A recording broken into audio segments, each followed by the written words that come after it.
And what are some of those red flags? Like if you are meeting somebody for the first time, dating or friendship or work or whatever, and then what are some of those flags that if you notice a loved one is getting into a relationship, what are some of those red flags that you look for and you go, oh, wait a minute, you don't want to explain them away because sometimes we Right. easily explain them away and minimize them and go, oh, well, it was just a bad day. But there's some red flags there usually that pop up that we need to take seriously and not dismiss. Yes.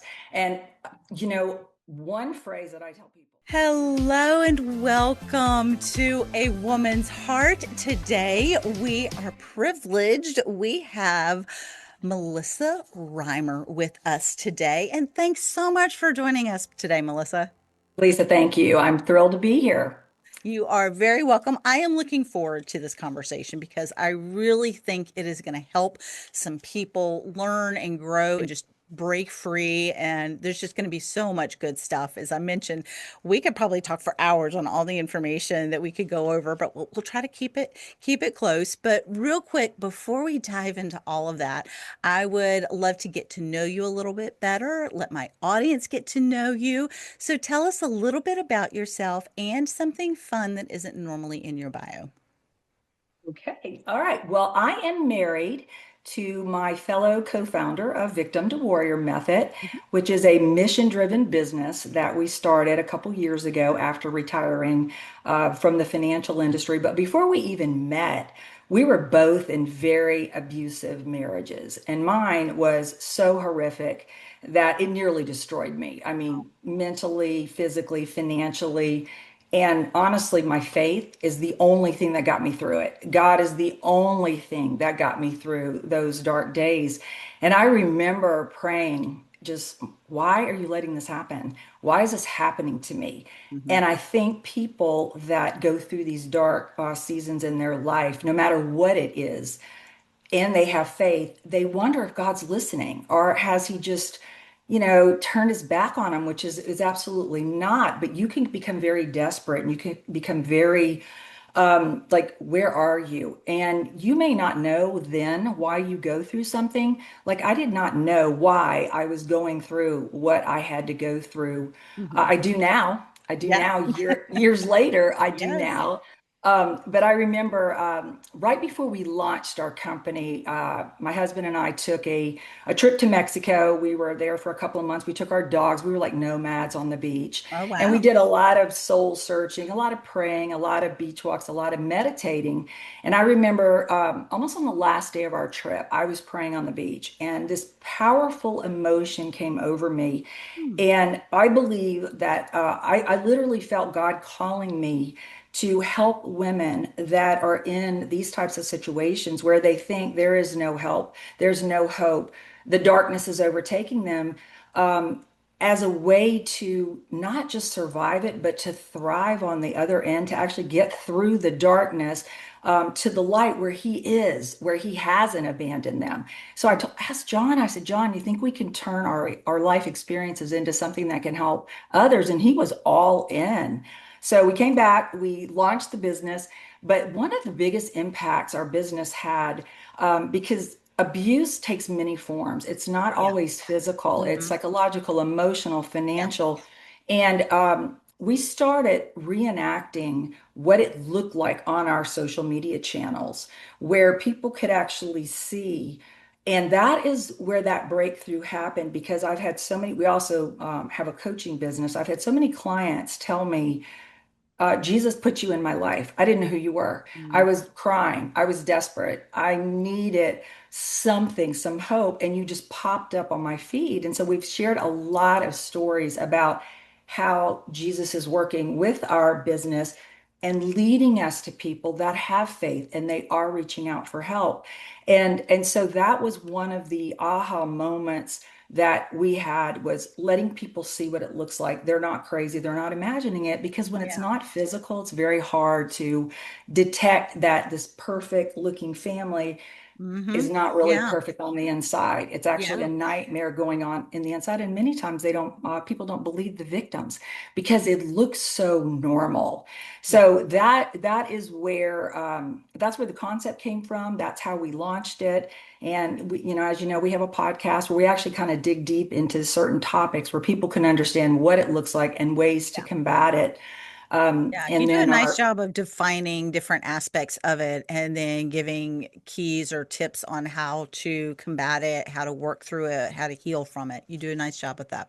Thank you, because understanding it's one thing, but actually taking steps to do something about it is Mhm. another thing. But watching our clients go from just being so broken to actually having hope and thriving, and then coming out on the other end as a new person is just it's painful, but it's very rewarding. So Yeah. it wasn't what I thought we would be doing in our retirement, but it's what God put on our hearts. And I'm like, this is it. This is it, Yes. babe. So Yes. we plowed forward with it. Yeah. So Yeah, well, and that time on the beach, that sounds very different and yep. really just really sounds very, very powerful. And as you mentioned, one of the things that I wanted to go over, because sometimes when you listen to the different aspects of a narcissist and different things, there's overt, there's covert, there's all different kinds of things that sometimes we kind of go, oh, I was listening to different definitions and I'm like, well, I've done that too on occasion. Yep. So I Sure. think there's things that we all have, days, moments, situations that we don't handle well, or maybe I would call them selfish tendencies. But where is it that it crosses that line? It's not just that you've had a bad day or that you're feeling a little selfish in that moment, that it's actually crossed that line. What are some of those differences to help us notice the difference? Well, and that's a great question because we all have traits that are annoying and Hmm. frustrating, like you said. Yeah. Doesn't necessarily make us a narcissist or narcissistic personality disorder. But one of the things John and I created was actually a questionnaire. It's free. We'll give it to your audience. It's Hmm. Are they a narcissist?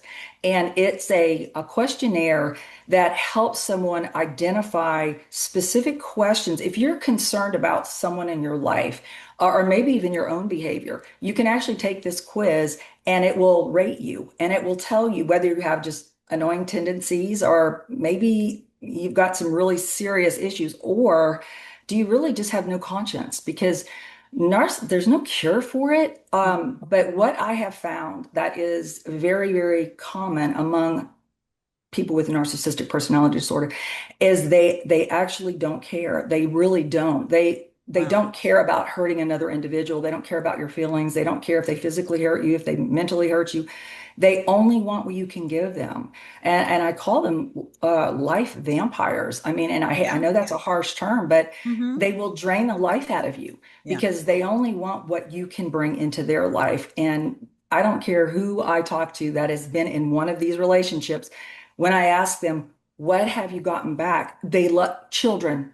Thank you. We get our children. But as far as the relationship goes, it's nothing. It's absolutely nothing. You're just exhausted physically, Wow. emotionally. So it takes a toll on people. And it's very hard to break that bond because there are moments of goodness in it, like when you first met them. They're not nasty and mean when we first meet them. Hmm. When we first meet them, they listen, they love bomb, they pay attention, you're their soulmate. Um, and that wears off. Once you fall in love with that person, it's like that person disappears. They're gone from the scene. And Hmm. you spend so many years trying to get back to that person because you think you can fix it, but Yeah. you can't. And so taking that questionnaire actually, solves a lot of questions in people's minds about what they're going through and is this person potentially a narcissist or, have a narcissistic personality disorder or something worse. Yeah, yeah. And what are some of those red flags? Like if you are meeting somebody for the first time, dating or friendship or work or whatever, and then what are some of those flags that if you notice a loved one is getting into a relationship, what are some of those red flags that you look for and you go, oh, wait a minute, you don't want to explain them away because sometimes we Right. easily explain them away and minimize them and go, oh, well, it was just a bad day. But there's some red flags there usually that pop up that we need to take seriously and not dismiss. Yes. And, one phrase that I tell people is when someone's words and actions don't align, Yeah. that is the biggest red flag that you can ignore. Because when you think about yourself, when you say something, I'm going to do this, or this is about me, you generally do it. Now, if you might be late doing it, you might procrastinate, but you don't say something and do something opposite. Almost always there's the red flags that we somehow explain away because this person seems so attentive, they seem so interested, we seem to have so much in common. But so we start ignoring, they said this, but they're doing this. And when we ask about why they're doing this, somehow it becomes, well, are you questioning me? Why are you so insecure? And they start deflecting it and they push back on you. And then you're like, maybe that was intrusive. Well, maybe I jumped to the wrong conclusion. It starts small, Hmm. but it will continue with that pattern. Words and actions do not align. They never align. They might kiss and then they separate. And when you question it, that's when they deflect and they start reversing that blame to make you start questioning whether or not that really happened. Yeah. Gaslighting. So it starts small, but and I'll tell people when someone continue and anyone, friend, relationship, dating, when someone says something and their actions are different, be cautious. One of the things that with social media now, when someone you meet someone, they generally have a social media present, there's Yeah. Instagram, Most people Facebook, do whatever. of some Yeah. sort. Yeah. Yeah, so if you've met this person and they say they love going to the beach, well, check out their social media pages because if they have no photos of the beach, chances are they're lying. All Mine, their photos are I mountains. yes. It was like he snow skied, but he said he loved the beach. He loved yoga. There was no photo, but I didn't know. I didn't know to look. I didn't know to challenge that. It just sounded so good because he was listening to me and he was mirroring. He was literally, that's one of these narcissistic, what we call dictionary words, is they mirror what in the beginning they listen. And then they mirror you because they want you to believe you have so much in common. But Mhm. if you don't take it just a step further, especially when things are not sitting quite right, and just look, ask their friends, go to their church. If they don't have a church, if they don't have friends, if their family's disconnected, those are all red flags. And I'm not saying one or the other might be explainable. When they start adding up, Yeah. those are things you can't ignore. I mean, Yeah. you have to take the time to go, you know what? I'm not in it so far where I can't back up because I'm not getting the explanations that would be reasonable and logical. Yeah, well, and when you pointed out it's one and then the other and then the other, it starts to become a pattern. It's not an exception to the rule. It starts Right. to become a pattern. And that's when you go, oh, wait a minute. This one thing, like you said, they're disconnected from their family. Well, that could be because their family was very difficult and they had to set some boundaries in order for Right. them to live a different and healthier life. Or there's any number of reasons why, but when you add that plus the other, and you start seeing that. And one of the other things when you mentioned that they listen at the very beginning, and it sounds so good, and then like I think of it like a spider with the web. You kind of get stuck a little bit, and then the more you get into it, the more and more you're wrapped up. Because if they had started out full blown, you never would have stayed. But then all of a sudden, you end up and you wonder, how in the world did I get here? And so many times I have heard women or that I've seen wonderful, beautiful, smart, talented women, they find themselves embroiled in this horrible situation and they just kind of like, how in the world did I get here? Yeah. Because they're so good at it. And I kind of want to have you release them from that shame Oh, because yes. it wasn't necessarily anything that they did wrong. If anything, it's everything they did right that It, made them a target. they were. Lisa, Yeah. that's exactly right. a narcissist is not going to go after someone that can't bring something into their life. So they do go after successful people. They do go after people that have, um, family influence or business influence or a huge community in the. They go after someone that can add to their life and not just a partner where we're like, well, we want to complement each other's life. No, they want what you have to improve their life. I was this executive with a huge company. I ran a big company.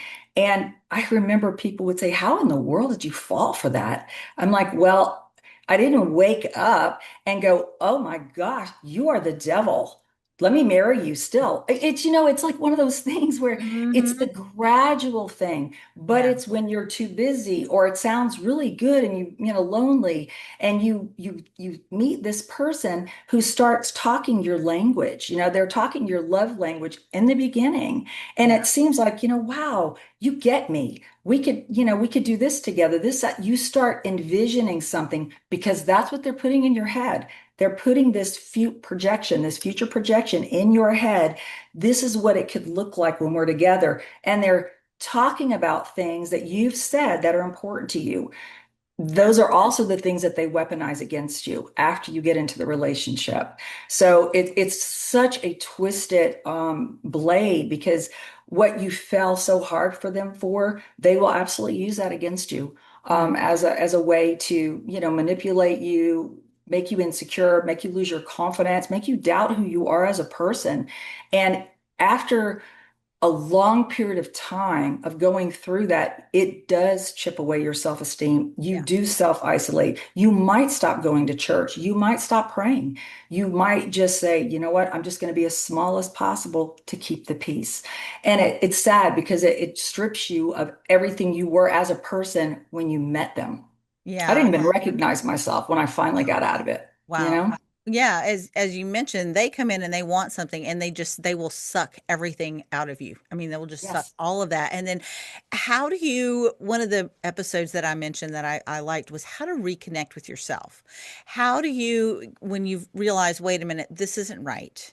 How do you get out and then reconnect with yourself and realize that God wasn't, distant. He did hear you and that he can use this kind of mess because I can only imagine after being such a shell after an experience like this, it's hard to think that you have anything left to give. And that's not true. And that is, you're so right. And it was something that I thought, I was so shattered, so broken. What could I offer?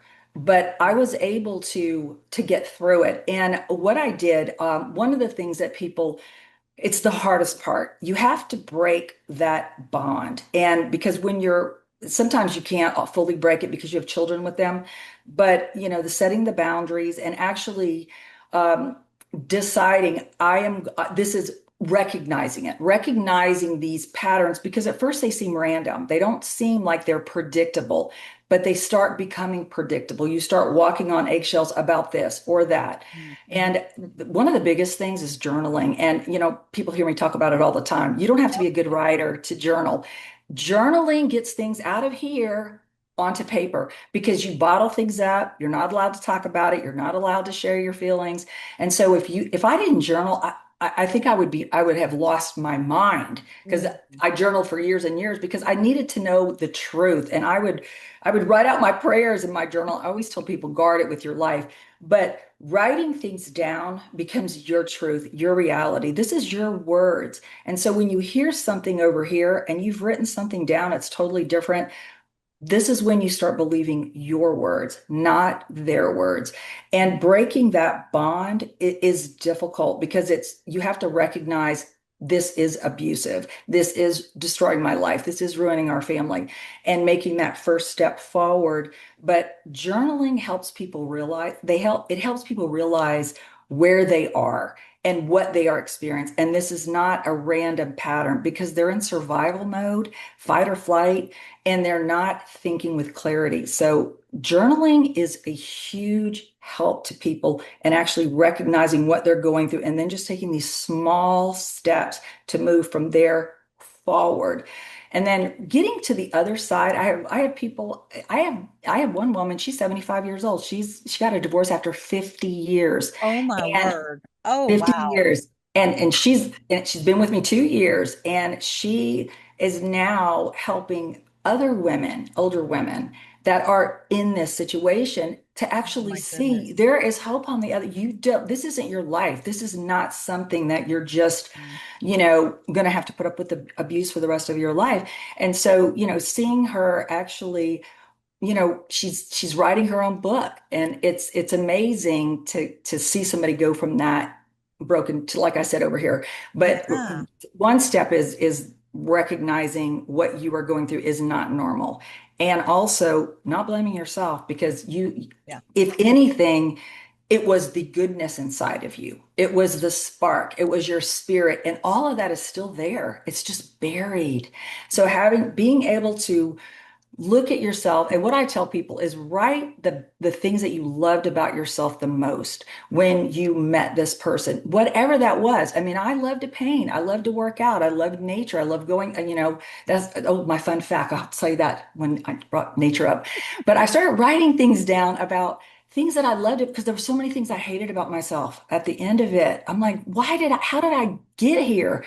So I Yeah. started writing things about who I was back then, recognizing that's you. You're still there. You Yeah. just have to dig deep inside and pray about it. But little things on that list, just starting to paint again, going back outside, working out, the little things that I started taking back of my life, breathing again, just praying, picking up your Bible, you know, um, reaching back out to people that you lost contact with, people in your church, maybe, Yeah. there's so many people that we shut out when we're going through abuse because we don't want to talk about it. We don't want to lie anymore. We don't want to excuse their behavior. We don't want to make excuses as to why we're still there. So we isolate ourselves, which makes it so much more difficult to get through. So I Mhm. always tell people, reach out to at least one person that you may have shut out of your life that really cares about you and loves you. They Yeah. still care about you and love you. Yeah, they do. Well, and as I mentioned before we started recording, that the whole idea of reconnecting with yourself can apply to this situation and so many others, because even if you haven't been through this, there are other situations. As I mentioned, I was a stay-at-home mom for years. And so my life was all about the kids and what they were doing and what their schedules were. And there are other situations that we can have in life, other traumas that we can kind of lose ourselves in that. And then we forget who we really are. And then being able to reconnect with the things that you enjoyed and the things that you love, and really kind of, I guess, blossom and be able to come Yeah. out of your shell and really find some of those purposes. And that's one of the things that I also wanted to ask you, that when we go through something like that, we think our story's over, and God can use that so much, that's not the end of our story, and it's so important to share. And that's one of the reasons that I appreciate your speaking up, and you have so many resources out there to help other people, because that was not the end of your story. You used your voice and you were obedient to that call to set out and do that. And I would love to know more about how do you do that and encourage women that it's not the end of their story. They still have so much more life left. They absolutely do. And it doesn't matter how old you are. It doesn't matter how long you've been. Most of my clients have been married 20 years. So Wow. 20 years of that type of abuse, where you have literally poured your life and soul into the other person. And so if you even like, I'll have some women say, well, I don't know what my purpose is. I don't know what. And I'm like, you know what? Write something down that you actually want to do. Like, maybe you want to sing. Maybe you don't know how, but you want to. Maybe you want to write a book. Maybe you want to learn how to dance. What is something that, when you think about it, brings you a smile on your face? Maybe you want to go on a retreat or a hiking trip or something. Just pick one thing out that either you did and you had to give up because it just became too much because they take so much of your time, you don't have time for yourself, or something that you always wanted to do. What is that? Because when someone has hope on a path, it can take them out of this fog that they're in now and actually start making these small goals to get to that one thing or back to that one strength that they had or something they want to have because the sky's the limit, I mean, with what you can do or what you want to do. And so when people look at something that they went through, that doesn't define who you are. You didn't ask for that. You didn't No. willingly go into that path. And beating yourself up for staying, there's millions of reasons why people stay. Yeah. And people that have never been through it don't really understand that. But there is no shame in that. So forgiving yourself, just saying, I'm going to give myself some grace and I'm going to forgive myself for the blame that I put on myself, for whatever it is that's holding me back from moving to the next step. Because one step forward is somebody else's hope. It's somebody else's inspiration. I mean, we have a community, our Facebook group, it's global, and there's probably over 5,000 people in there. Wow. One story, one comment can be what somebody else just went through and they got out of it. And they're, reaching back to say, why don't you try this? Yeah. Or they're in it and someone else is like just coming in. It's like, you know what? We're going to go through this together. So having a community where you can actually, it's safe, it's anonymous. That is a big thing too. That definitely helps a lot of our followers is joining our private Facebook group, which will give you that link. Like I said, it's anonymous, private. You can't find it. You have to have the link, but it's a safe place to talk about anything. And it's a place where people will encourage you. They will encourage you to take that step and not give up. Good. Well, and along those lines is I always like to ask the question. I do believe that God has placed something precious and powerful in every woman's heart. And what would you say to encourage someone to step out and pursue that passion that God has placed in their heart? Well, I would just say, praying about it with an open mind. Sometimes you don't know what to pray about, but sometimes just praying about God, can you just place on my heart what would be your will for me? How can I inspire others? How can I bring someone out of the darkness? That is exactly the prayer I was praying when it came upon me. Take your darkness and turn it into someone else's light. And so women are strong. We're Yeah. resilient. I mean, we Hmm. get through childbirth and we do it again. It's like, what is happening there? But women are so resilient and so strong that I believe actually praying about it, reaching deep in your soul and just saying, just show me what it looks like. Even if you have to pray that prayer over and over, having open mind because God will speak to you. He will bring something into you that you can actually hold on to and say, you know what? I'm actually going to take that one little step forward. And there's so many other women that will be right behind you, pushing you. Come on, let's go. Let's do this together. So, That's great. Well, and I know, Melissa, you have a lot of resources. You just came out with like the ultimate guide to victim to warrior, the ultimate guide for narcissistic abuse recovery. You also have, we've mentioned the podcast. You've got some other free resources in that. Just let us know what is the best way to connect with you and connect our listener that needs some of these resources with them. well, if they go to our website, victimtowarriormethod.com, everything on there is about a journey that they may be on. If they need one-on-one support, obviously they can have that. I'm also a divorce recovery coach, so Mhm. people going through that became later because there's so much financial abuse. Um, Yeah. but there are their one-on-one resources. There are our blogs, our podcasts, our books, all of our videos. That's a good place for people to actually start looking and just watching is if they know something's wrong or taking the quiz. I mean, that's on our website as well, and our private Facebook groups on there. So our website's Yeah. probably the best place to get to every one of our resources. And you can actually navigate through it and find just where you are. And there's actually a quiz right at the top of the navigation bar. It's a 2-minute quiz. If you don't know where you are, it actually kind of walks you through it, asks you some Okay. questions, and then it will direct you to a specific resource that you're looking for if you just kind of describe what you're going through. But it's so much better to not have to go through this alone. And that's what I always tell people. You are not alone in this. There are a community of warriors, what we call them, that Mm, are ready to just reach in there and pull you along the way too. yeah. So you too can get out of this season and be someone else's hope and inspiration. That's also where they might be right now. They can be on the other end of it. So. Mhm. Well, we will encourage people to check out your website and take advantage of some of those resources. And I was right. There's so many other things that we could have spoken about. There's so much more there.